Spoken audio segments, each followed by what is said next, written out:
Hello, my fellow students. My name is Harry, and I'm your Vice President of the ZAY Party.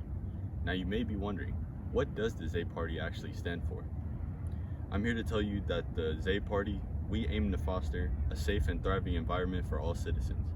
We aim to create a society free of hate and full of equal opportunity, a community where everyone's needs are met and rights protected. At the ZAY Party, we highly value women's rights, especially their reproductive rights. Not only do we value women's rights, but the rights of all our citizens regardless of race, gender, religion, etc. One of those rights include proper access to affordable healthcare. We believe that healthcare is a public good and it is our job to ensure the health of our citizens.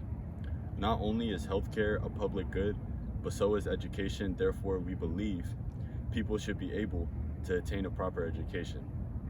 Lastly, gun control has been growing an issue lately, and we will do everything we can to protect the lives of the people. Now, we need a great, strong leader to help solve these problems. So without further ado, let me introduce to you my and your future president, Isaiah.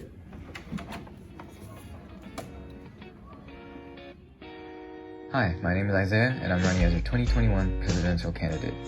As my running mate might have briefly mentioned, we value women's rights, civil rights, free healthcare, education, and gun control. But let me take you through what we plan to do about these issues. In 8 states, abortions are still illegal, and numerous other states have strict abortion laws. For instance, Texas passed a new law banning abortions after the 6th week of pregnancy, which is often before a woman can notice, making the procedure even more difficult to handle. This gives women little time to decide their future, and even if they do decide to get the abortion, they most likely can't even access healthcare in time. Strict abortion laws such as these give women little to no control over their body and lives. We believe that women have the right to do what they want with their body. Thus, we will legalize abortions across the country covered by insurance. We will also allocate more funds to organizations such as Planned Parenthood to provide extra support. In terms of civil rights, we have seen hate crimes against Asians rise over the pandemic, and have seen numerous African Americans killed by police brutality.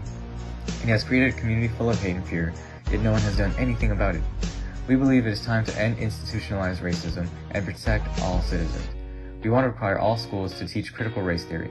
We will provide extra support and resources to underdeveloped communities and root out systematic racism, such as the incarceration system. The plan is to replace it with a newer system that doesn't actually dehumanize people. Additionally, many residents in underdeveloped communities, particularly those who are victims of this hate, do not have the means to acquire healthcare. Over the pandemic, death tolls climbed and many sick individuals did not go to hospitals because they didn't have insurance to cover the cost. People shouldn't be restricted from receiving healthcare because they cannot afford it. The Constitution says we all have the right to life. Therefore, we will provide healthcare access to all residents, regardless of their citizenship, for either free or for an incredibly low fee. Healthcare is a universal right. On that note, education should also be available to all. And higher education, such as college or technical school, are very expensive. In 2021, 98% of families said financial aid was necessary to attend college. The likelihood of high school students attending a 4-year college dropped to 53%. If the people want to pursue a higher education, then it is our job to make sure they can actually afford to go. We want to reduce the prices or make any sort of higher education, such as college or technical school, free. Lastly, violence as a result of guns has continued to affect our communities. With school shootings on the rise and proclaimed vigilantes on the streets, people no longer feel safe. However, just like the war on drugs, completely banning firearms would not solve the issue. People would still find a way to smuggle weapons illegally. Therefore, only handguns would be made illegal to allow protection from those criminals who use weapons illegally.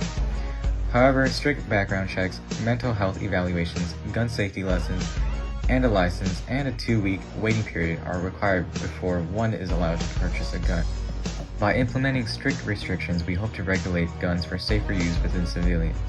Guns will always be accessible illegally, even if we completely control all guns. This way, we have a better chance of making sure we are able to properly and safely use guns.